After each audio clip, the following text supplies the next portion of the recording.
Muy buenas tardes.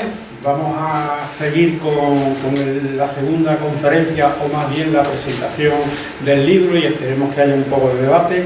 En este ciclo que le hemos dedicado durante el mes de febrero a Andalucía, entonces le hemos puesto por título Territorio y compromiso, más allá del 28 de febrero. Hoy nos toca la presentación del libro. Es preciso armarla en conmemoración de los 40 años del 4 de diciembre. Tendremos la oportunidad el próximo martes 27 de febrero hacer otra conferencia, que el ponente será Rubén Pérez Trujillano, y trataremos sobre Andalucía ante la reforma constitucional, un panorama que se nos avecina, y dentro de la realidad social que tenemos en Andalucía, pues creo que Andalucía tiene que formar parte de ese compromiso y que no se quede fuera de todas las decisiones en cuanto a los territorios que componen el Estado español. Decir también que la sección de naturaleza del Ateneo de Jerez también el próximo sábado 24 dedicará una salida a Zahara de la Sierra y Algodonales, con el objetivo de pasar también un día de convivencia por el Día de Andalucía. Bueno, pues la presentación del libro la va a hacer Pablo alias Barrera, que lo tengo aquí a mi derecha. ¿No se escucha? Sí. Vale. Sabes que me tengo que acercar. La va a hacer Pablo alias Barrera, en nombre de la editorial Atrapasueños. Él ya tuvo la oportunidad de estar en otra ocasión aquí en el Ateneo de Jerez, que era en la presentación de Relatos sin Contrato. En la presentación de Relatos sin Contrato, que lo recuerdo perfectamente. Y a continuación pues también hablará Manolo Ruiz sobre el tema del libro. Bueno, pues yo no doy más la vara y le doy la palabra a Pablo, que él nos explique un poco cuál es el proyecto del libro y el compromiso de la editorial. Bueno, muchas gracias primero, ante que todo, por vuestra asistencia, además un día entre semana y siempre más complicado. Y muchas gracias al Ateneo también por ofrecer este espacio reiteradamente. El libro se llama, me voy a perdonar, Es preciso armarla, 40 años del 4D. Es preciso armarla. Me ha pedido Manolo que aclare el origen del título. El origen del título es la misma portada del libro, es una obra de Juan de Loja, que se hizo en conmemoración del 4 de diciembre de 1977, día en el que millones de andaluces y andaluzas salieron a la calle a reivindicar algo que quizás no estaba del todo claro en sus comienzos, pero que se hizo meridianamente claro cuando a media tarde falleció José García Caparrós. Manuel José García Caparrós, perdón. Entonces, el título de Hay que armarla obedece a dos cosas. La primera es a las letras que veis en portada, donde pone claramente Andalucía, está desordenada, pero segundo, también a la necesidad imperativa de armar Andalucía como si fuera un puzzle, es decir, con sus distintos actores políticos, con sus distintas facetas geosociales, y hacer de ello pues una obra completa, cosa que se viene persiguiendo desde el 4 de diciembre del 77. Si os parece, para aclarar un poco la jornada, lo que vamos a hacer es que va a intervenir primero Manuel Ruiz, que es uno de los autores del libro, que nos he comentado que es una compilación de artículos que tratan desde los orígenes del 4 de diciembre, cómo se forjó aquello, cómo se organizó, qué ocurrió, como las consecuencias políticas de esa suerte de neoandalucismo que se da durante la transición hasta la actualidad. Entonces, primero va a intervenir Manuel Ruiz, que es el autor del primer capítulo del libro. Luego volveré a intervenir yo sobre algunas extractos o preguntas, aclaraciones para el debate que podamos tener después, tras la lectura del libro. Si tenéis cualquier pregunta después de la intervención de Manuel Ruiz, la hacemos, luego concluimos, y obviamente si al finalizar el acto, yo como editorial tengo que decirlo, podéis adquirir el libro, podéis venir aquí, echarle un vistazo, preguntar cualquier cosilla. Así que os dejo con Bien, buenas tardes a todos y me sumo y a todas y me sumo al agradecimiento por vuestra presencia que ha apuntado Pablo. La verdad es que cuando me plantearon colaborar con este proyecto, un proyecto que va más allá del libro, que representa también la puesta en valor de la figura de Manuel José García Caparrós, la verdad es que me ilusionó, y me ilusionó porque es uno de los grandes mitos de nuestra transición y a la vez, como suele pasar con los mitos, a veces son de los más olvidados, ¿no? Manuel José García Caparrós ha supuesto también para la cooperativa Atrapasueños un proyecto de vídeo en torno a lo que fue su muerte, a lo que es su presencia en toda la historia reciente de Andalucía. Por lo tanto, el proyecto Atrapasueños me cautivó más allá de la colaboración puntual que yo he hecho, en este caso relatando un poco los prolegómenos del 4 de diciembre y apuntando la importancia del 4 de diciembre en el contexto de la transición andaluza a una autonomía que nos equiparaba y que nos equipara a otras nacionalidades históricas del Estado español. Lo primero que quiero decir, y en estos breves apuntes introductorios, como invitación también a la lectura de este libro que aporta elementos reflexivos importantes para darnos cuenta desde hoy de lo que pasó entonces y de hasta qué punto la sociedad andaluza explotó o despertó en unas multitudinarias manifestaciones que representaba algo inédito en el contexto de la transición y también en el contexto de la historia reciente de Andalucía. Pues a mí me corresponde ese placer de intentar justificar por qué aparece ese 4 de diciembre, porque desde luego lo que no es posible es que en paralelo a ese discurso oficial donde condena al olvido o a la memoria sencillamente aquellos hechos, hay que decir que ese 4 de diciembre fue el pórtico de nuestra transición, como decía antes, y que con aquel pórtico no se puede entender la autonomía andaluza si no es a través de un movimiento ciudadano y popular que perdura en el tiempo, que perdura durante los años de nuestra transición. Hablamos del 4 de diciembre del 77, pero no se puede entender el 28 de febrero sin aquel 4 de diciembre. Y lo que es peor, quizás tendremos oportunidad de hablarlo en el debate, aceptando en contra del discurso oficial de la Junta de Andalucía que el 28 de febrero se otorga una autonomía, lejos de eso, con la ley de referéndum, el 28 de febrero se pierde por Almería, como sabéis, ¿no?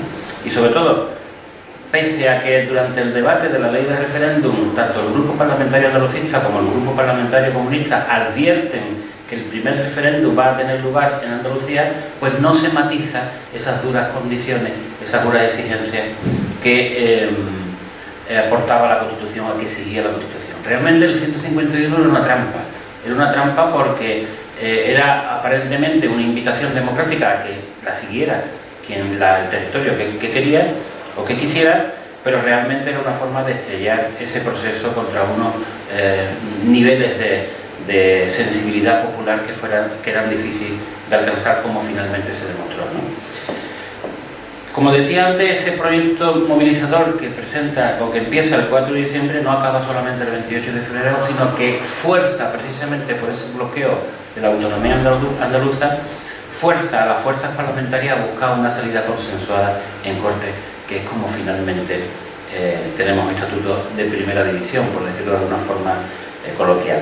De alguna forma lo que se aprueba en octubre del año 80 va a ser sustituir ese referéndum que se había perdido en la provincia de Almería, sustituirlo por la solicitud de los senadores y los diputados de Almería.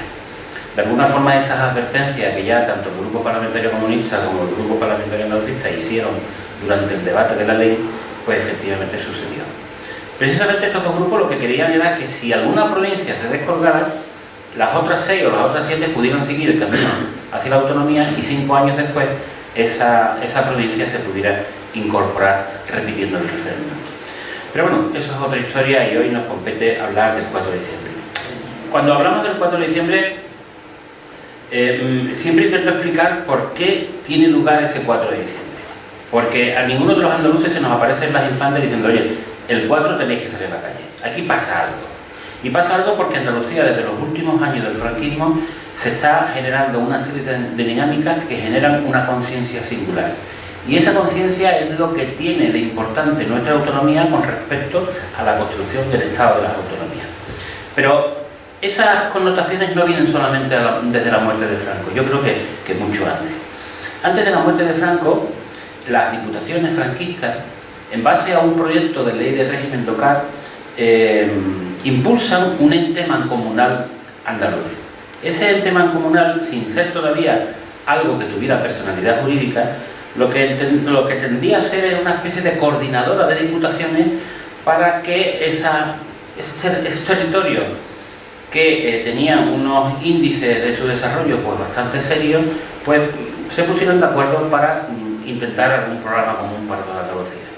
Hay que decir claramente que para el franquismo Andalucía no existía, eran 8 provincias que se relacionaban directamente con Madrid. Con lo cual, esta propuesta de mancomunal no deja de ser un primer paso, un primer escalón en esa construcción de esa conciencia que va a ser tan importante para el despertar del 4 de diciembre y el despertar de nuestro camino hacia la autonomía. Otro tema que me parece muy importante que hay que considerar es todo el movimiento cultural disidente que se dio durante los últimos años del franquismo. Disidente en cuanto a que la cultura andaluza había sido asumida por lo peor de la cultura española como un tópico. De alguna forma nos habían robado el flamenco, los toros y la Guardia Civil y nos lo habían puesto en primer línea para atraer el turismo, y frente a eso se da una respuesta cultural y artística importante. Yo quiero recordar aquí, por ejemplo, a los narraluces, al teatro comprometido, al flamenco comprometido, a los cantautores. Es decir, la constitución o la creación del primer Congreso de Cultura Andaluza que inaugura Antonio Gala en la Mezquita de Córdoba, la puesta en marcha del primer Congreso de Historia de Andalucía, que hasta ese momento no habíamos tenido nunca un Congreso de Historia de Andalucía, y con esta reflexión artística también el recuperar una serie de símbolos que ya existieron durante la Segunda República, hablamos de bandera, himno y escudo, recuperar una serie de hitos y de hechos. Andalucía tuvo un proceso importante hacia la autonomía que el 18 de julio corta por la mitad, y recuperar algunas personalidades importantes que habían contribuido a todo lo que significa la reflexión histórica en torno a un proyecto de construcción de un autogobierno andaluz. Hablaríamos desde Ramón de Cala hasta Paulo Angulo, pasando por Blas Infante. Todo eso contribuye a que los andaluces tengamos conciencia de nuestra personalidad diferenciada, que precisamente va a ser otro elemento importante y singular en lo que significa la eclosión del 4 de diciembre. Un tercer elemento que yo considero también importante va a ser el hecho de que todas las provincias andaluzas, los indicadores económicos representan un factor común y que nos sitúan en unos índices de su desarrollo casi de principios del siglo XX. Es decir, las provincias andaluzas, individualmente consideradas y en base a las arbitrarias divisiones que el franquismo había tenido de Andalucía, en orden militar, en orden eclesiástico, en orden universitario, pues al final de los años del franquismo hay una reflexión tecnocrática, más o menos política, más o menos administrativa, pero que rechaza el discurso oficial porque entiende que esta tierra tiene suficiente riqueza y no está bien considerada, hasta el punto que la mayoría de sus hijos tienen que emigrar fuera de esta tierra para buscarse la vida. Un poco lo que pasa hoy, ¿no? Solo que entonces se iba gente que no tenía ninguna preparación y hoy gente, nuestros hijos que están siendo formados en universidades buenas, pues se van a ejercer sus carreras a otros puntos de Europa. Con lo cual tenemos un panorama de indicadores socioeconómicos, como decía antes, absolutamente depauperado, y sobre todo también tenemos un importante nivel de emigración. A ver, aquí el tópico siempre ha sido que los andaluces despertamos en nuestra transición por dos cuestiones fundamentales, y ese es el discurso oficial que yo rechazo, como intento demostrar en todos estos elementos que explico. Hay un discurso oficial que dice que los andaluces nos levantamos el 4 de diciembre por el agravio, porque claro, como están los catalanes y los vascos, no queremos ser menos. Bueno, vamos a ver. Sí, pero también hay mucho de esto de lo que estoy hablando, ¿no? Y en segundo lugar, hay gente que dice que, bueno, que los andaluces se levantaron por el subdesarrollo, ¿vale? Muy bien, subdesarrollo había, pero también había otros territorios del Estado que estaban igual o peor desarrollados que Andalucía. ¿Por qué en esas comunidades, en esos territorios, no se da la movilización que sí se da aquí en Cádiz? Recordar, por ejemplo, aquel libro famoso de Antonio Burgo de que la novena provincia andaluza era Cataluña, o recordar incluso de que las cifras que se daban entonces, muy significativas y muy expresivas, precisamente para tomar conciencia de lo que estamos hablando, cuando se decía que si se juntaran todos los inmigrantes que estaban fuera de Andalucía, posiblemente la provincia de Málaga se quedaría vacía. También ese movimiento en favor de esa eclosión multitudinaria de manifestaciones y de ciudadanos en la calle el 4 de diciembre, para muchos de nosotros fue la primera vez que salimos a celebrar no solamente nuestra condición de andaluces, sino la primera vez que asistimos a una manifestación legal.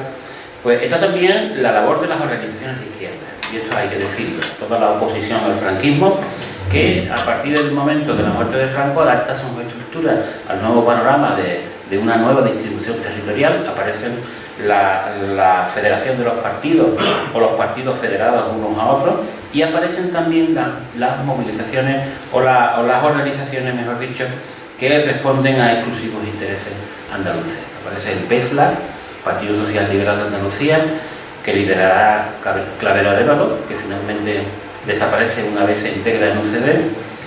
Aparece el PSA, Partido Socialista de Andalucía, con un carácter de centro-izquierda, que bueno, luego se convierte en Partido Andalucista y hoy ya ha desaparecido. Y aparecerá también el Partido del Trabajo de Andalucía, porque será un partido de izquierda marxista que tendrá también una labor muy importante en todo lo que significa la labor de los ayuntamientos. Bueno, de lo que pasa ese día yo creo que lo tenemos todos en la mente, es decir, le tocó a Manuel José García Caparrós como nos podía haber tocado a cualquiera de nosotros, de los que estuvimos allí ese día. Yo recuerdo haber vivido la manifestación en Sevilla y yo estaba justo debajo cuando desde el balcón de Fuerza Nueva, en la avenida hoy que se llama de la Constitución, empezaron a tirar botellas de litrona a la gente que estábamos abajo. El tumulto que se formó y que la policía no tuvo otra cosa que venir y cargar contra los que estábamos allí, ¿no? Entonces, quizás Manuel José García Caparrós estuvo en el momento inoportuno, el día inoportuno y el sitio donde, por el mío, le tocó. Pero realmente se ha convertido en todo un símbolo de nuestra historia reciente y podremos hablar de eso ahora, hablará Pablo, de cómo en ámbitos parlamentarios se sigue reclamando la documentación de la comisión de investigación que se abrió en el Congreso de los Diputados por los sucesos de Málaga y que sus conclusiones son absolutamente increíbles. Lo único que dicen es que había que democratizar los cuerpos de seguridad del Estado, los cuerpos y fuerzas de seguridad del Estado. Mientras esto ocurre, pues todavía no sabemos realmente qué pasó. Hay documentos que se han censurado para la consulta incluso de propios parlamentarios, y de alguna forma pues lo que estamos asistiendo es a un proceso de desmemoria y de olvido que en ningún caso es coherente con toda la democracia que se precia. ¿Para qué sirvió el 4 de diciembre, como decía antes? El 4 de diciembre sirvió primero para que los andaluces no lo creyeran, porque como dice el tópico, cuando Andalucía se resfría, Madrid estornuda. En segundo lugar, para que se lo creyeran los partidos centralistas, que este pueblo tenía muchas ganas de cambiar su realidad. Por primera vez en muchos años los andaluces nos miramos al espejo y éramos conscientes de que no éramos ni peores ni peores, ni mejores ni peores, sencillamente diferentes, y que por lo tanto teníamos una oportunidad histórica para cambiar nuestra realidad, y eso nos lanzaba a la calle. De alguna forma también ese 4 de diciembre los andaluces legalizamos los símbolos en la calle, muchos antes que las instituciones. Y en ese sentido hay que recordar que días después del 4 de diciembre y del asesinato de Manuel José García Caparrós se registra en las Cortes el primer borrador de proyecto de Constitución. Aquel proyecto solamente reconocía autonomía para País Vasco y Cataluña. Como podéis imaginar, la realidad, y a ello ha contribuido los andaluces con su 4 de diciembre y por supuesto la memoria y la propia muerte o asesinato de Manuel José García Caparrós, pues han contribuido, como digo, a forzar lo que hoy conocemos como el café para todos.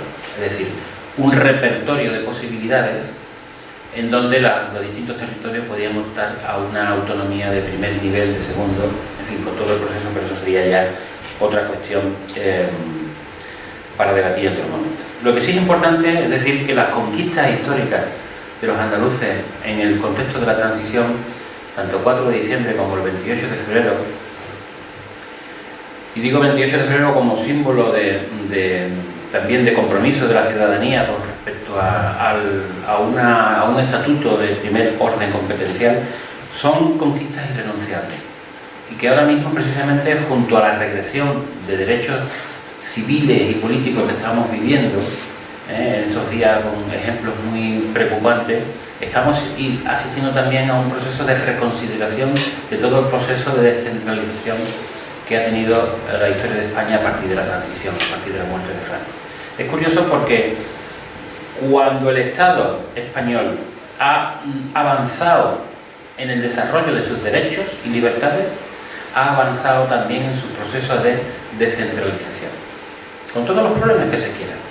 Y cuando eso ha sucedido al contrario, ha habido un proceso de recentralización, que es el que estamos viviendo ahora mismo. Es más, incluso hay algunas personas, o algunos partidos que están abanderando el federalismo y apoyan un federalismo simétrico, que todas las autonomías sean iguales. Y eso la verdad que hoy por hoy es bastante difícil.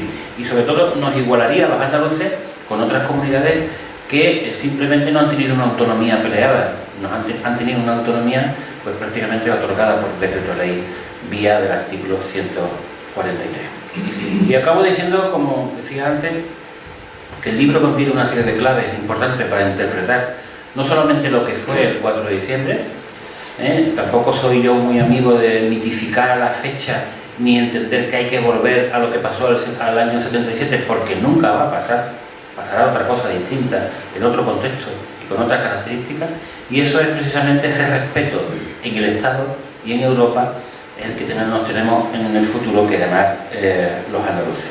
El libro habla de lo que fue el ayer, de lo que fue el hoy, de lo que es el hoy, de lo que puede ser hoy un compromiso paralelo y respetuoso con lo que fue aquel 4 de diciembre, pero indudablemente ya acabó el 4 de diciembre y en definitiva el espíritu de Andalucía, o el ideal andaluz de Blas Infante, si ustedes quieren, será en definitiva lo que queramos todos los andaluces.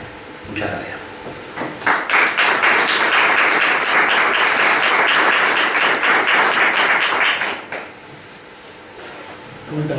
Vale. Bueno, yo me voy a permitir hacer una pequeña intervención con algunas conclusiones que extraigo directamente tanto de la lectura del libro como del análisis de la realidad desde el punto de vista del andalucismo, de cuál considero que es en las generaciones más jóvenes el estado del andalucismo y hacia dónde debería caminar. Creo que es necesario empezar la intervención recordándoos que en los últimos 2 días ha habido un grandísimo ataque a la libertad de expresión en España. Estos últimos 2 días se ha hecho palpable, pero eso ya es una corriente que venía a tiempo acaeciendo.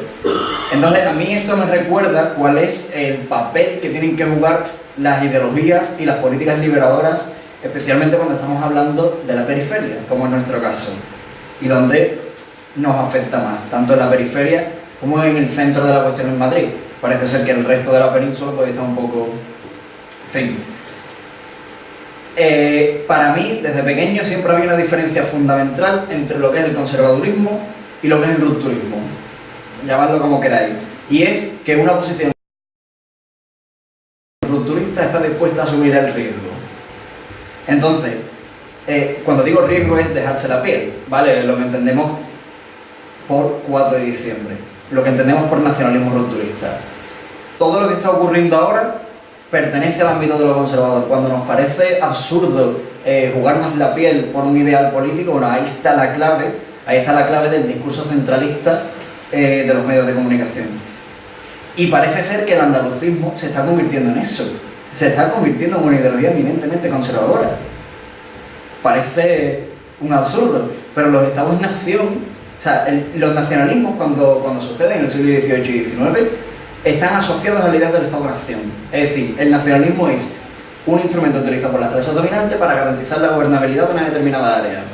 Es con el tiempo cuando ese nacionalismo adopta otras visiones, otras perspectivas en función de las condiciones materiales y la necesidad. es el caso de Andalucía. Cuando entramos en un nacionalismo, pues agrario, campesino, un nacionalismo, por así decirlo, de puerto también, de trabajadores. Con el tiempo, esos nacionalismos se han convertido en socios de un nacionalismo más alto, que es el nacionalismo español, incluso del europeísmo. Vale, siento que pueda parecer igual demasiado incendiario, pero estoy intentando que queden meridianamente claros los conceptos para poder luego bajar. Entonces, partiendo de la base de que el conservadurismo es no asumir riesgos por la transformación de la realidad y que los nacionalismos periféricos, en este caso, parecen haberse convertido en socios de un Estado centralista en los últimos 40 años, ¿qué hacemos? ¿Cuál es nuestra postura? ¿Por dónde comenzamos? O recomenzamos, mejor dicho. A mí se me viene a la mente, no sé si lo habéis visto, una escena de la película del Club de la Lucha. Hay una escena en la que un empleado entra a la oficina del empresario porque lo van a despedir. Todos sabemos que lo van a despedir. Sin embargo, el empresario, lejos de echarle la bronca, le da una palmadita en la espalda, bromea con él, le hace preguntas sobre su vida privada. Al empleado se le cruzan los cables y decide empezar a pegarse a sí mismo. Se da una paliza, se tira contra la mesa de cristal, etcétera, etcétera. Evidentemente lo despiden. Y cuando sale por la puerta, sangrando, se va sonriendo. ¿No os parece un poco nuestra relación con el Estado? Es decir, ¿no os parece un poco necesario que nos golpeemos a nosotros mismos y le digamos al Estado centralista, no, eres mi jefe, dame órdenes, no te comportes como mi amigo? Eso es lo que ha ocurrido durante 40 años. Hemos estado negociando condiciones que eran parciales y hemos perdido de vista los objetivos principales de lo que era el andalucismo y su ideología liberadora. El 4D fue el grito del esclavo, ¿vale? Y es un momento, y estoy hablando de hoy, en el que Andalucía tiene que saber lo que es, porque parece ser que el resto de España no sabe. Evidentemente, este posicionamiento del que estoy hablando hereda reivindicaciones y hereda memorias. Y es una herencia que, para bien o para mal, pertenece a la clase trabajadora. La herencia de Andalucía no suele pertenecer ni a la Iglesia, ni al ejército, ni a los grandes apellidos. Y ahora voy a explicar por qué. Es fundamental, y aquí entro en el meridiano de mi intervención, es fundamental configurar un sujeto ideológico andaluz. Y para mí hay dos ejes fundamentales. Uno que es la memoria sobre la represión y la simbología diferencial. Cuando hablo de la memoria sobre la represión, estoy hablando de algo muy concreto, y es que a Andalucía se le ha negado la autonomía 3 veces. Una fue a finales del siglo XIX, puede tener una fecha en concreto, pero creo que la represión a lo largo del siglo XIX en Andalucía es bestial. La autonomía se niega como de manera imperativa a lo largo, pues, prácticamente de 40 o 50 años, la segunda mitad del siglo XIX. La segunda vez es en la Segunda República, cuando el Estatuto de Autonomía está a punto de salir y sucede el golpe de Estado de Franco. Y la tercera vez, efectivamente, es en 1977, donde al final se consigue, pero bueno, se consigue mediante negociaciones, no se consigue con un derecho político histórico. Eso ocurre por el peso específico de Andalucía, tanto a nivel en el territorio ibérico como a nivel europeo. No olvidemos que Andalucía tiene una tradición política muy fuerte desde la época moderna. Sabemos que éramos el lazo con América Latina y eso tiene unas consecuencias políticas importantes. En la época moderna, no sé si sabéis, por ejemplo, que el duque de Osuna competía en riqueza con el zar de Rusia y ese dinero no salía de la nada, salía del campesinado andaluz. Eso le da un peso específico a Andalucía que a lo largo de la historia pues acaba desembocando eso, en el sindicalismo anarquista, o acaba desembocando, por ejemplo, en que la tradición constitucionalista más fuerte de España está en Andalucía durante varias veces. Hace poco se ha publicado una entrevista a Mar Gallego, que es periodista, se ha publicado en el diario El Salto, que si no lo conocéis os recomiendo que le echéis un vistazo. Y ella dice que en Andalucía, a pesar de estar integrada dentro del Estado español y de la Unión Europea, en Andalucía suele darse, por norma general, un discurso decolonizador o anticolonialista. Y lo veréis meridianamente claro cuando os refiera, por ejemplo, al acento, ¿vale? Todo el mundo sabe lo que es reivindicar el acento andaluz fuera de Andalucía, y terminando en las universidades, por ejemplo, con el techo de cristal, y aquí estoy seguro de que Manuel Ruiz lo sabe, el techo de cristal que hay para la investigación andaluza con respecto al resto de Europa. Entonces, ese relato de la historia compartida, ojo, yo no estoy diciendo que tengamos que desentendernos de España, ¿eh? Ese no es mi punto. Estoy diciendo que a raíz de estas lecturas y a través de lo que está ocurriendo en la realidad andaluza, el discurso de la historia compartida es fundamentalmente una construcción. Hay que recordar que, por ejemplo, en Andalucía hemos tenido epistemicidios, episteme, el conocimiento en griego, epistemicidios en Andalucía, no solo desde la época de los árabes. Recordemos que había grandes intelectuales en la ciencia, la medicina, las matemáticas, en la filosofía, cuyos escritos luego se mantienen encerrados en secreto, hasta el propio siglo XX, cuando el himno de Andalucía habla de los hombres de luz, ¿vale? Se está refiriendo a las personas que estudian ciencia, se está refiriendo al siglo de la Ilustración. Yo no sé en esta sala, probablemente en esta sala sí, porque por algo estamos aquí, pero ahí fuera en la calle, ¿quién ha leído a Fernando de los Ríos? Es más, ¿quién sabe quién es Fernando de los Ríos? No voy a preguntar ya si sabemos decir el nombre de alguna mujer escritora coetánea a Fernando de los Ríos, o si, por ejemplo, hemos leído a María Teresa León. Eso es legado andaluz.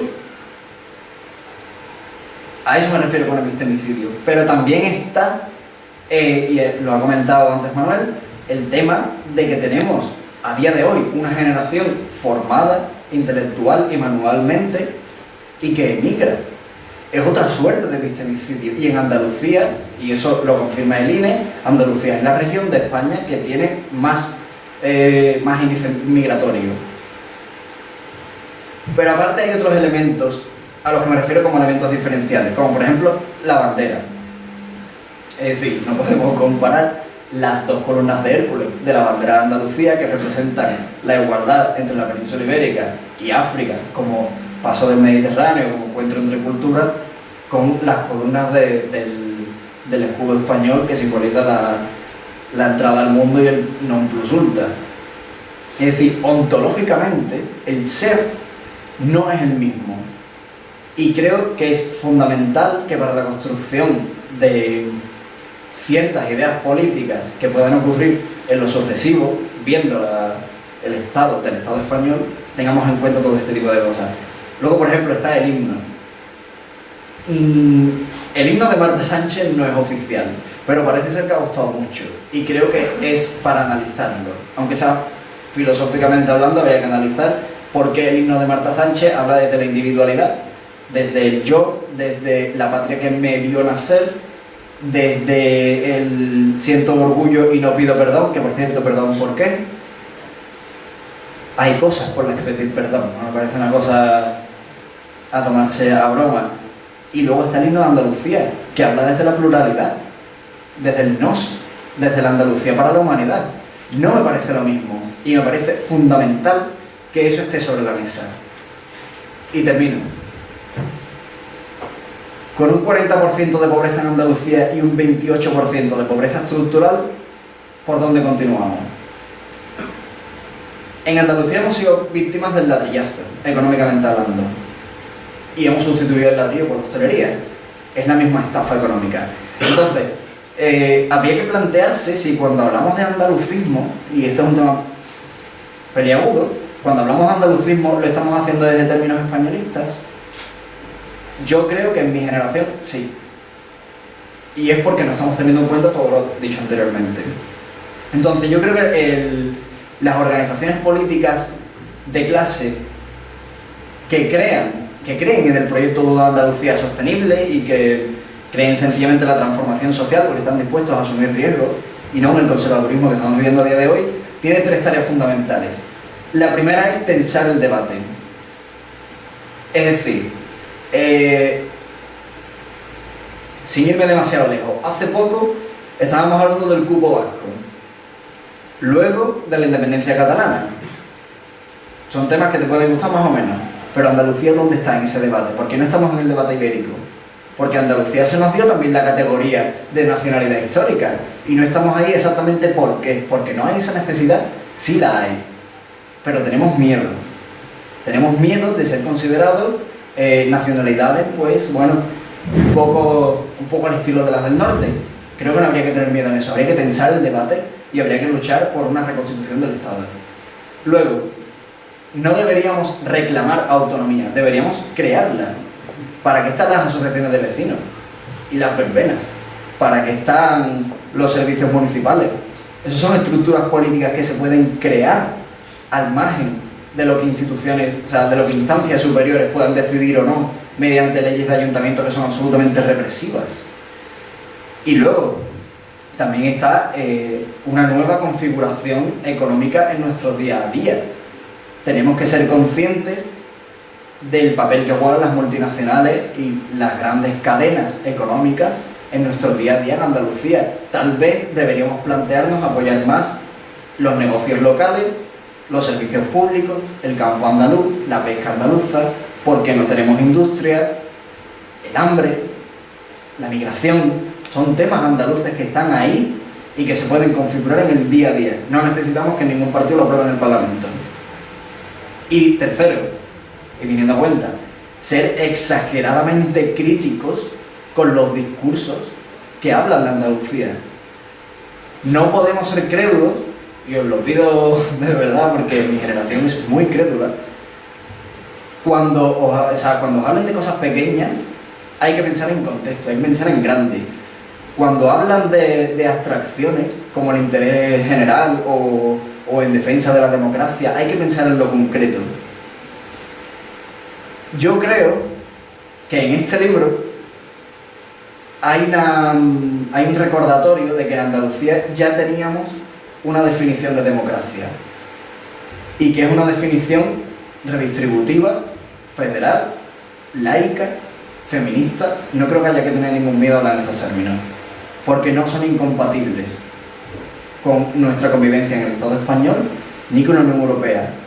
Pero ya está bien de homogeneizar discursos, porque no somos iguales y porque no nos tratan como iguales.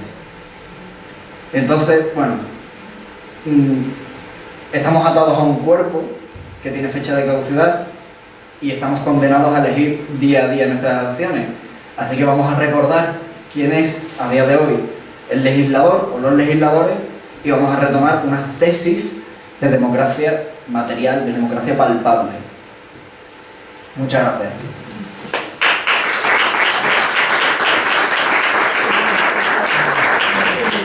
Ahora sí, si tenéis alguna pregunta a cualquiera de los tres, claro. No hay ninguna. Bien. Empezamos entonces con el turno de palabra, ¿no? Sí. No, estoy de acuerdo con todo lo que he dicho. Dos cosas no estoy muy de acuerdo, que Manolo que dijo que el Partido Andalucista en aquella época de la transición primera era de derecha o de centro derecha, que yo creo que fue un partido netamente de izquierda, una periodista también en aquella época o punto de escenario, y después con el compañero que ha dado últimamente la sala, también creo que el nacionalismo de izquierda sí existe, lo que pasa es que es muy pequeño, parece que a los andaluces les da miedo decir nacionalismo de izquierda. Y bueno, no quería decir, no, oye, el poder, el partido del poder, o todos los partidos del poder que están tanto a nivel de Estado como de la autonomía, el poder de la A parece que está comido el terreno de los partidos propiamente dichos de nacionalistas de Andalucía. Si no tenemos, entre comillas, no tenemos mucha conciencia de pueblo, pues no había comido el terreno los últimos 40 años. Creo que últimamente, y la prueba está hoy día en la manifestación de los jubilados, que el pueblo otra vez está siendo repulsivo y yo creo que el movimiento se tiene, digo yo, que se dará de nuevo. No sé lo que pensaba usted, lo que he comentado.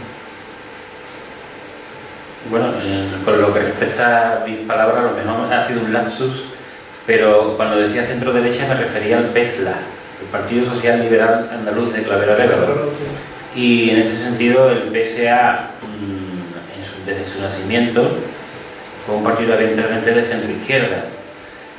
Antes se definía por ahí, incluso formalmente en sus papeles se ha definido siempre, pero bueno, ahí está un poco la escaleta, la cronología de su desaparición, hasta hace un par de años que ha sido un partido que al final pues no era ni de izquierda ni de derecha, era andalucista, con lo cual, como yo le decía a mucha gente, y yo he militado en el partido andalucista en la transición, no me avergüenzo de ello, ¿no?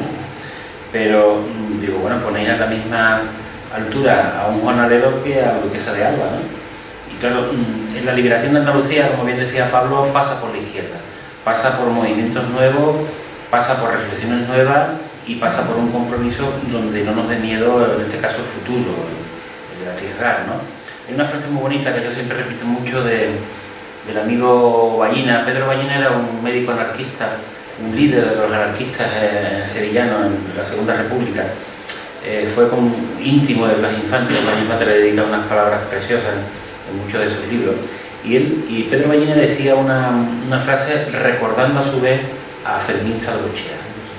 Decía, los andaluces son gente muy extraña, es decir, está toda la vida callado, pero cuando se despiertan es como si le dieran ataques epilépticos.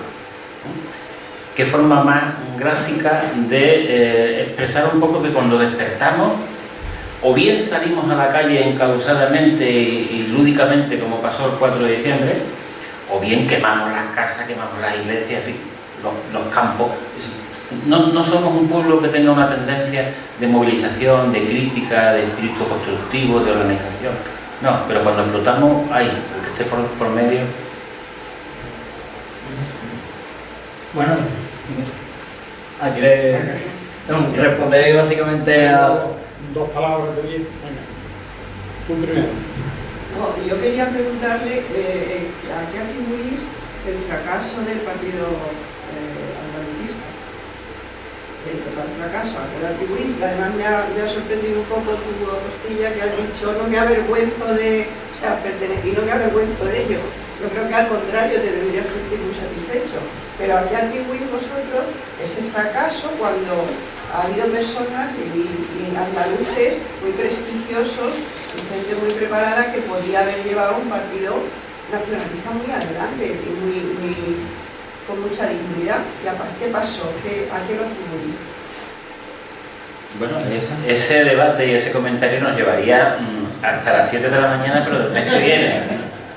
Y es un tema que digo que no me avergüenza porque yo he nacido en el andalucismo político y los primeros mítines que yo iba cuando tenía 15 años, ya recién muerto Franco, pues eran precisamente en torno a estas siglas, ¿no? Que entonces era una sigla que movilizaba a mucha gente y muchos ideales, pero que poco a poco, como decía antes, han ido languideciendo. ¿A qué se debe todo esto?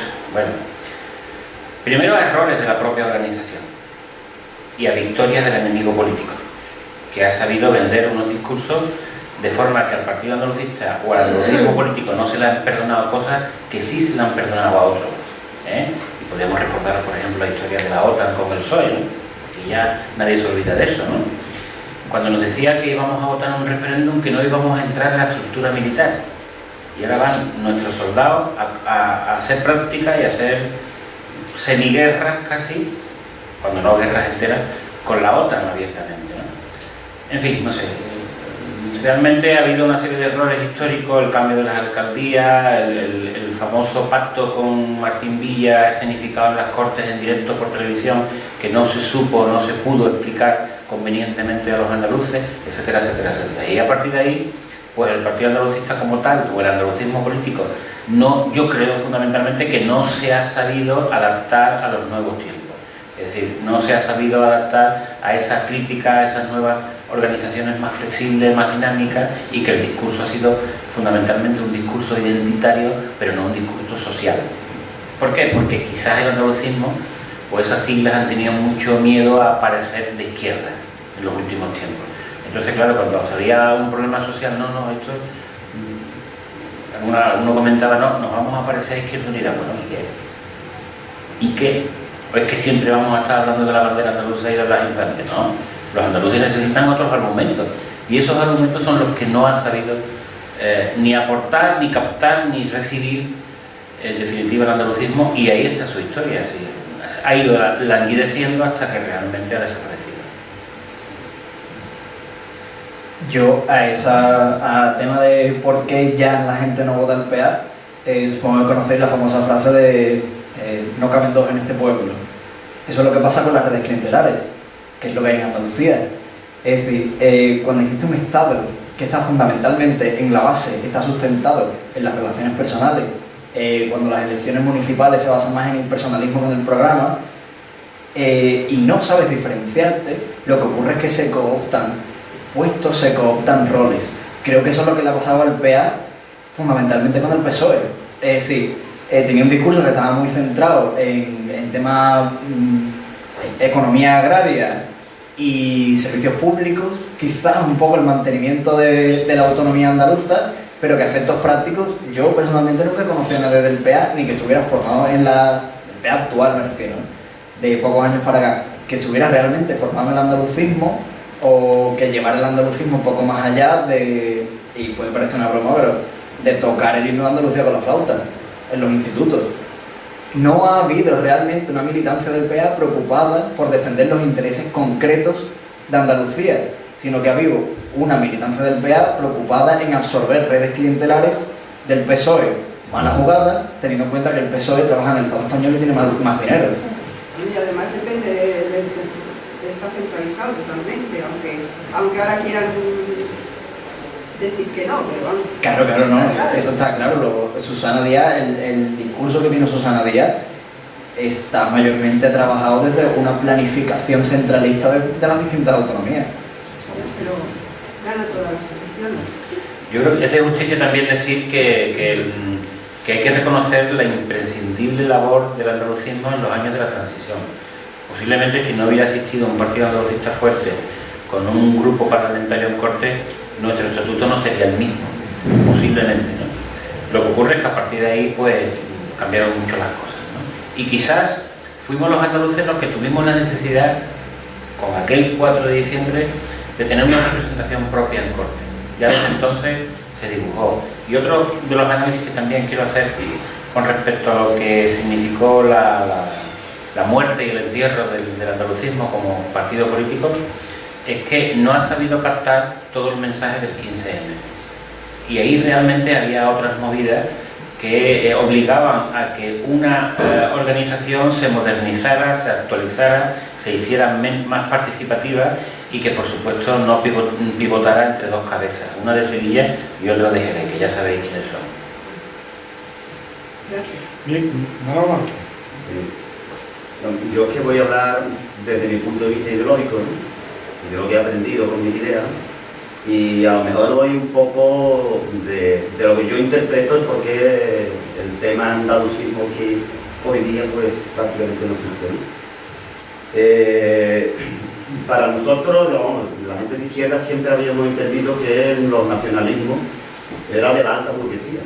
La alta burguesía, en todas las naciones, pues pretendían tener su nacionalismo para tener su control de industria, su control económico, etcétera, etcétera, ¿no?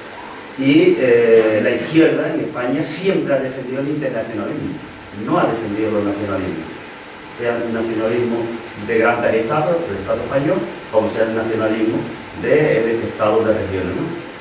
Y ahí es lo lógico que en Andalucía, al no haber la alta burguesía, sino lo que había eran los altos que intentaban ser nobles, grandes terratenientes, etcétera, etcétera, pues el nacionalismo en Andalucía, pues francamente, o la reivindicación nacionalista fue muy pequeñita, ¿no? No había tanta burguesía mezclada como puede haber en el País Vasco o podía haber en Cataluña, y aquí eso ha sido un nivel más bajo. Eso yo entiendo que incluso lo que hoy día se está reivindicando en Cataluña sigue existiendo desde la alta burguesía catalana. Históricamente en Cataluña la burguesía alta se mezcló con la pequeña y mediana burguesía, que era campesinada, cuestión que aquí en Andalucía no existía nunca, porque aquí lo que existía eran los jornaleros, grandes terratenientes y jornaleros. Por lo tanto, en el campesinado no existía una media burguesía en Andalucía, y sin embargo siempre había habido una gran ayuda allí para el tema del nacionalismo y el independentismo, pero históricamente, desde hace ya varios siglos.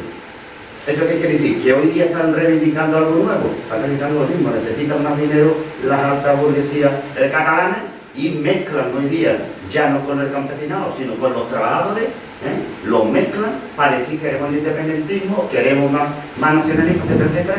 Y yo digo, y eso es jugar.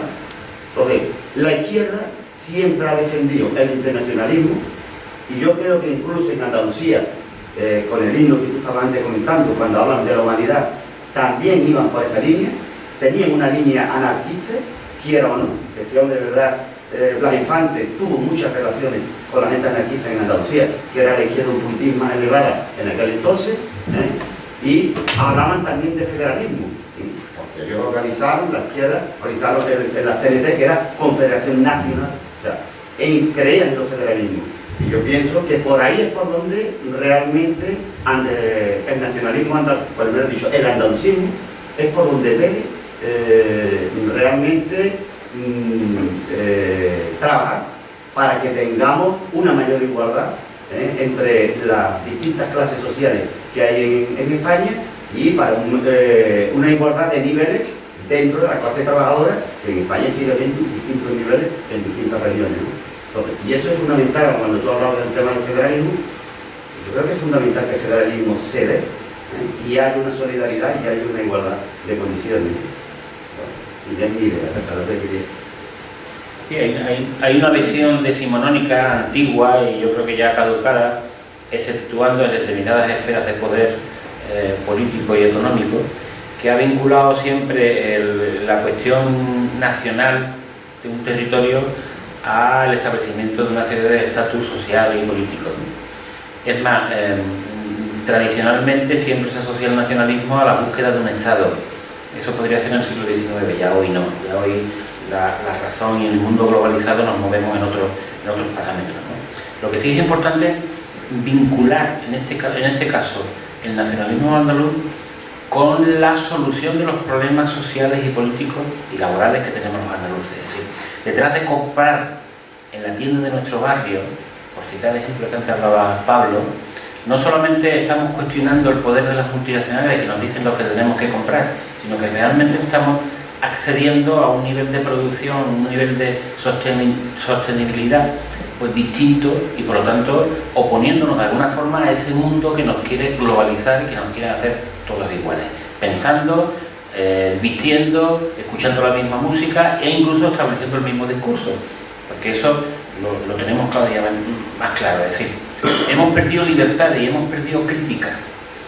Una democracia que no hace crítica a su ciudadano se convierte en una dictadura del poder, y de alguna forma, a través de los medios de comunicación y a través de la dominación que determinados poderes hacen de esos medios de comunicación, nos hacen pensar o blanco o negro, y no nos damos cuenta que lo que tenemos que hacer, como bien ha dicho Pablo, es ser tremendamente críticos con todo eso. Y una democracia que no hace crítica a su ciudadano la hace borrego, por decirlo de alguna forma coloquial. Y yo creo que de alguna forma, y voy a decir algo muy exagerado, pero de alguna forma esta democracia es una prolongación del franquismo, porque tenemos que pensar todos iguales. Quien no piense igual, mal. Aquí o tenemos que estar con la independencia absoluta, y perdón que aluda a Cataluña, o tenemos que estar con la España de Rajoy. No, mire usted, yo tengo otra posición, aunque me den tortas por los dos lados. Pero tengo libertad de decirla, y necesito que decirla y hacerla pública para que otros vean que pensamos diferente. No sé si me estoy explicando. Y esta es la que tiene que coger los andaluces. ¿Perdón? Y esta es la que tiene que tomar los andaluces, la postura que No hay, yo creo que no hay, a ver cómo lo digo, no hay un mecanismo automático o rápido para llegar a esto. Yo creo que son gotas de conciencia donde no se puede discernir o separar la sensibilidad feminista de la medioambiental, de la andalucista, de la anticapitalista, de la humanitaria o de la humana, en definitiva. Yo creo que lo que estamos haciendo es, o hacemos ciudadanos cívicos, libres y críticos, o apague y vámonos. o apaga y vámonos. Y ya podríamos extendernos y filosofar sobre si el mundo va, dónde va y dónde viene, y dónde nos movemos, ¿no? Pero yo me resisto a hacer uno más, a no ir donde va Vicente, sino donde yo quiero. Un segundo. Contestando a lo que decía el compañero sobre el movimiento internacionalista, que es a lo que debe aspirar la izquierda. El internacionalismo se llama precisamente así, internacionalismo, porque no niega las naciones, porque el movimiento sabía que negar las distintas naciones, homogeneizar una sociedad, es lo más parecido al totalitarismo que existe. O sea, los nacionalismos, que siempre y siguen siendo a día de hoy tremendamente criticados por la izquierda, el problema es que no tenemos una definición correcta de nación, tenemos la definición instrumentalizada por las clases superiores. Y el ejemplo clásico es lo que está sucediendo exactamente ahora en España. Cómo los sectores conservadores de la sociedad han redirigido el debate para que los que apostamos por una solución plurinacional y federal nos quedemos fuera y nos quedemos, peor todavía, del lado de la derecha independentista, que como hemos dicho, eso es una cortina de humo para ocultar determinadas cuestiones como la corrupción del Estado y las redes clientelares. Entonces, el problema es ese, el problema es que es muy difícil convencer al resto de España de que puede existir una salida plurinacional cuando el resto de España está contaminada. Cuando digo el resto es la meseta fundamentalmente, por lo que Lenin llamaba la clase obrera oportunista. Es decir, es un pensamiento de clase obrera de yo niego todas las nacionalidades, pero tú puedes negar las nacionalidades porque tú tienes tu nacionalidad que pisa la mía. Entonces, claro, vamos a ser todos iguales dentro de mis parámetros.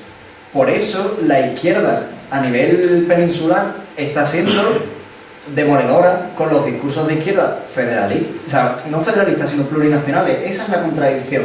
No se puede creer en el federalismo sin la plurinacionalidad. Eso está inserto dentro del movimiento internacionalista y creo que cuando antes lo entendamos, antes vamos a evitar el estado de excepción en el que estamos caminando. No, yo lo que quería aclarar hasta cuando yo digo de la izquierda definir siempre el internacionalismo es porque realmente un trabajador es igual en Hong Kong, es igual en Andalucía, es igual en Marruecos, es igual, están masacrados y están machacados por la misma ideología de la alta burguesía, el neoliberalismo, que no solamente existe en Estados Unidos y en Europa, que existe en todo el mundo. Y por lo tanto, estamos en contra de esa desigualdad, en contra de esa manera de machacar al ciudadano, de machacar a la persona humana, que somos humanos todo el mundo. Por lo tanto, es una cosa que a lo mejor yo antes no la aclaré y quiero aclararte la porque para mí, hoy precisamente con la globalización, es más importante el internacionalismo todavía, ¿vale? Menos importante el nacionalismo, porque es más esconderte y desigualdarte con otra gente que viven cerca nuestra, que son marroquíes o que viven más arriba y que son de Dinamarca, ¿me explico? Por lo tanto, nosotros, yo digo, hay que tener una conciencia de eso, de una igualdad en la humanidad y que todos somos seres humanos, por encima de otras cuestiones de cómo trabajemos y a dónde trabajemos, ¿no? Y por otro lado, que quizás a mí antes se me olvidó decir que yo estoy de acuerdo en que los ciudadanos defiendan su cultura, defiendan su lenguaje, y ahí es donde deben estar realmente, no los nacionalismos, pero sí decir, yo quiero defender mi cultura, yo quiero defender de dónde vengo, yo quiero defender quién soy, y debe estar ahí. Eso se debe estar ahí y se debe servir como cultura y como mezcla con las demás que haya, ¿me entiendes? Yo no estoy de acuerdo con la definición de nacionalismo que usted apunta. El propio Blas Infante decía que su nacionalismo, rompiendo los esquemas de principio del siglo XX, que había que tener narices para decir eso entonces y reivindicar la autonomía andaluza en un contexto de mucho más centralismo del que vivimos hoy, él decía que el nacionalismo andaluz era un nacionalismo internacionalista, es decir, aparentemente contradictorio, pero no, era coherente. ¿Por qué? Porque el nacionalismo andaluz, a diferencia de otros que, como usted ha dicho antes, están instalados en el poder y en la burguesía y en el capital, parte de la base, parte de los jornaleros, del pobre, del que necesita liberarse. Y eso nos hace ser solidarios necesariamente con otros pueblos, ¿no?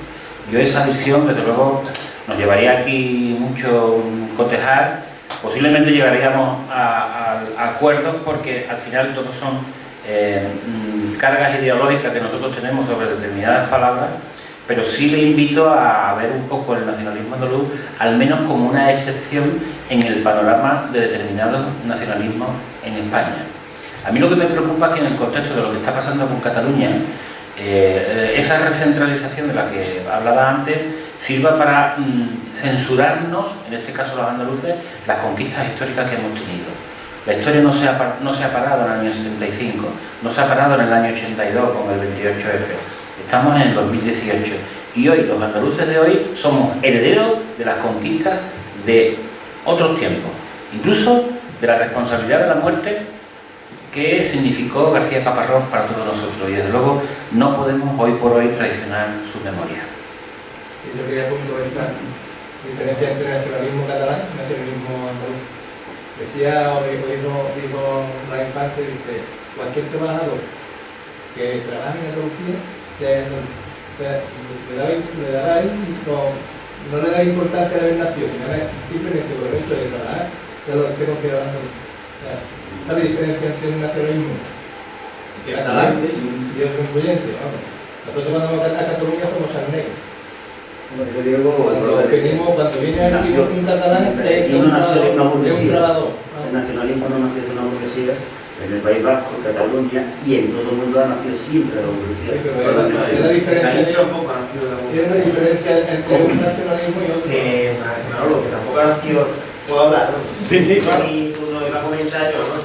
Yo creo que el nacionalismo andaluz es único precisamente porque es internacionalista, porque decía, como dice Manolo, que antes que nacionalista era humano, que antes su andalucismo antes que nacionalista era humano, se lo decía la Infante, y yo también que es un paralelismo muy curioso. Siempre hablamos de Cataluña y de Vasco, pero nunca hablamos de Galicia, ¿no? El nacionalismo gallego es un nacionalismo que tiene unos paralelismos con el andaluz muy curiosos, y ha sobrevivido también ha sufrido lo suyo, pero está sobreviviendo, y con un programa político, el BNG, tuvo que reconvertirse, y Anova, que está Beira, que como sabéis es una persona excelente, un humanista, un tío culto, un referente cultural, aparte de político en Galicia, está vinculado a la izquierda política, y en Galicia tiene un respaldo mayoritario dentro del espectro político de la izquierda. Entonces, claro, también podemos decir, hablamos mucho de Cataluña, pero también podemos hablar de Galicia, ¿no? Porque Galicia tiene también unos paralelismos como el nacionalismo andaluz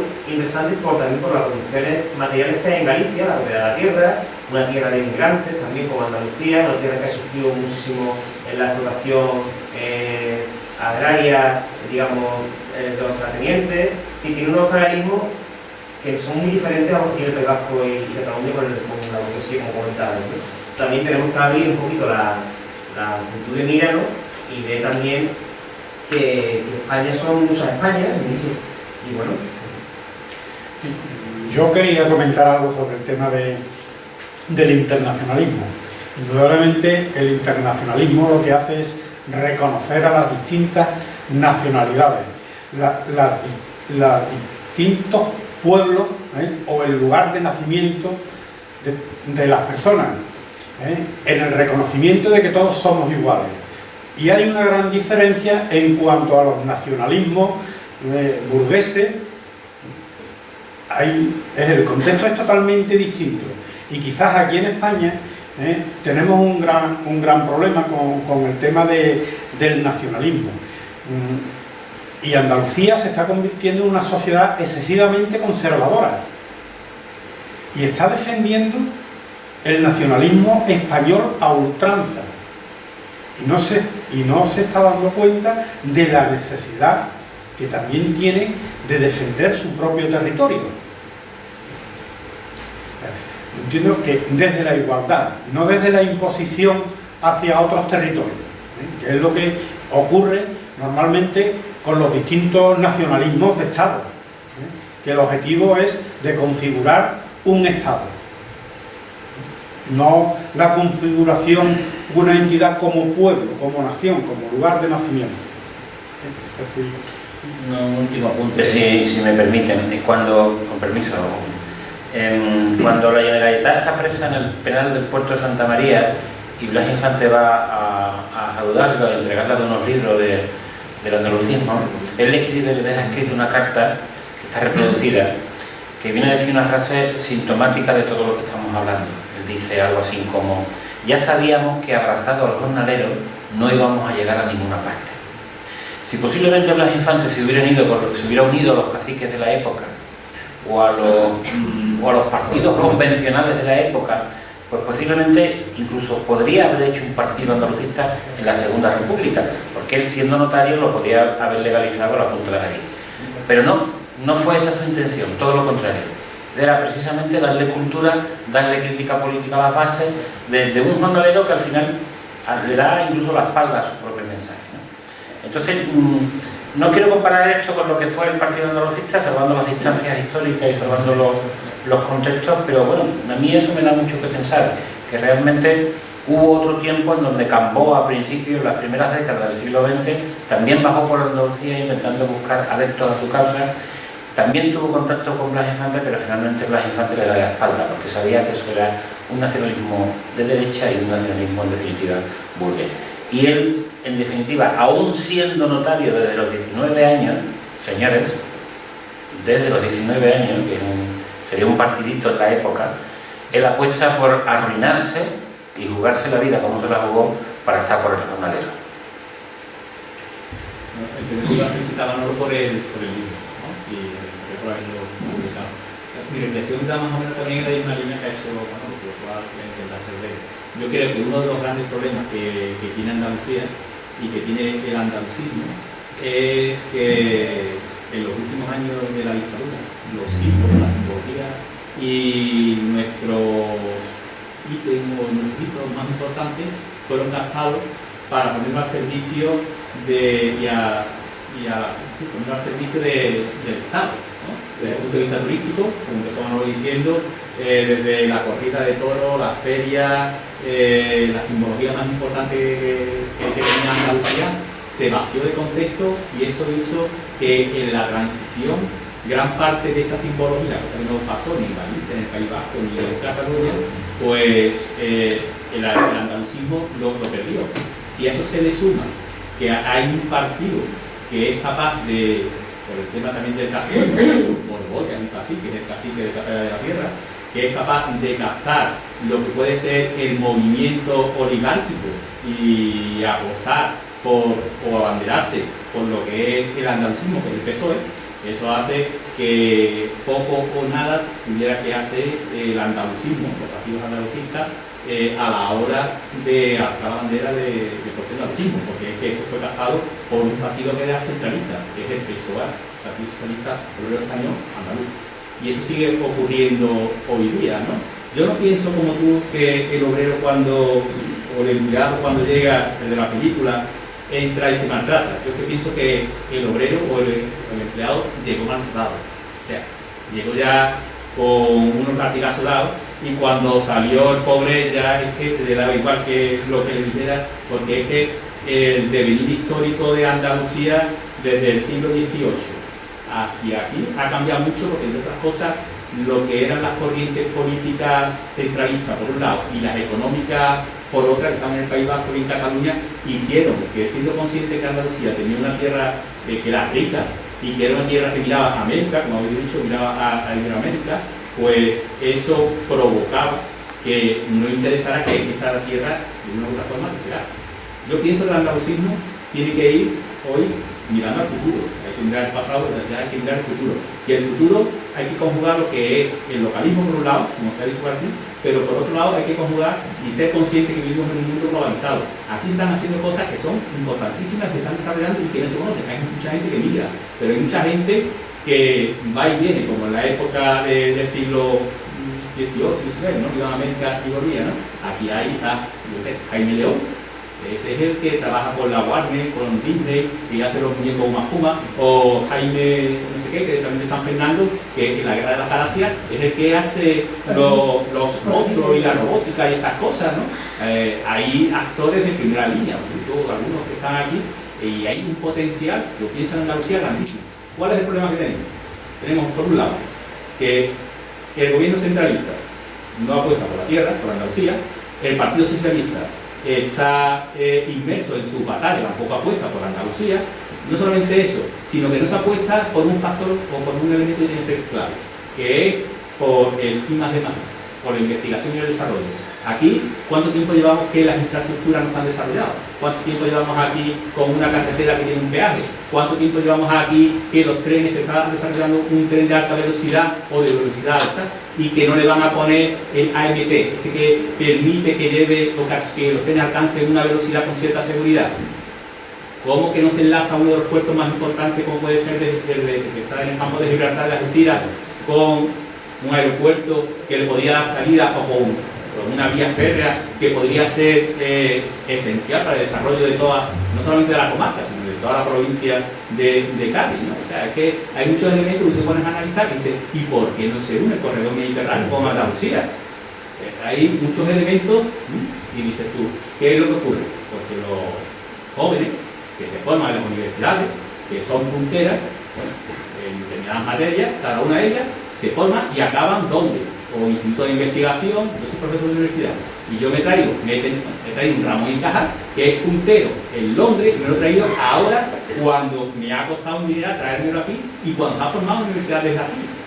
Pero o sea, nosotros, la ciudad andaluza, lo hemos posteado, lo hemos formado, se ha ido allí a dar sus frutos y luego al tiempo, cuando te lo traen, costándote otra vez dinero. Y se estamos aquí, somos de esta tierra y han dado sus mejores años no aquí, sino fuera de aquí. Ese es el gran problema de Andalucía. Eso, mira, cuando te referías a que el obrero, 30 segundos, cuando te referías a que el obrero ya venía lastimado del trabajo y que no se golpea a sí mismo, cuando hablo de golpearse a sí mismo es que tiene que reconocer ese golpe. Lo decía Valle Inclán, ¿no? Que en España no se reconoce nada, que se premia la sinvergonzonería y demás. Pero antes, cuando una familia pobre tenía un poco de dinero, cogía el hijo mayor y lo mandaba a estudiar. Eso ya no ocurre, porque además se minusvalora el estudiar, se elogia la ignorancia, además que tienes que poner Telecinco o Televisión Española, me da igual. Es así de duro. Entonces, ¿cuál es el problema de todo esto? Que, pese a todo, seguimos pensando que somos clase media. Es lo que te he dicho, ¿por qué tengo yo que pagarle el estudio a una persona que luego se va al extranjero y luego tengo que pagar por segunda vez para traerlo aquí? Muy sencillo, porque pensamos que tenemos el dinero. Yo creo que no tiene más vuelta de hoja, porque el discurso de la clase media es ese, es la intangibilidad de lo fungible. Pensamos que esto no se quema, y sí que se quema. Es más, se quema literalmente. Pues, o sea, no literalmente, pero las nuevas generaciones se fugan y no vuelven, y por cada 10 que tienen que volver hay otros 100 que se están quedando. Entonces, por eso decía que es importantísimo reconocer los golpes y saber que somos los empleados y que no somos los jefes, y que si el jefe no nos maltrata, nos maltratamos nosotros para saber cuál es nuestra posición.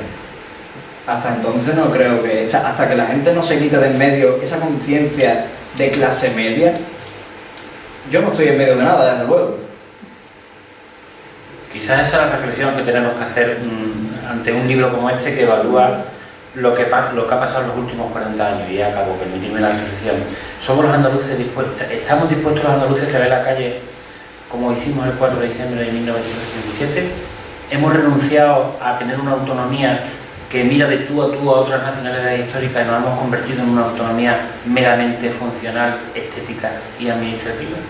Porque todo lo que ha dicho el compañero está ahí, es decir, que la comunicación interna de Andalucía esté absolutamente desarticulada, pues bueno, nos da mucho que pensar. Nos estamos convirtiendo en la discoteca de Europa, o en el hotel de Europa, con todo lo que significa eso.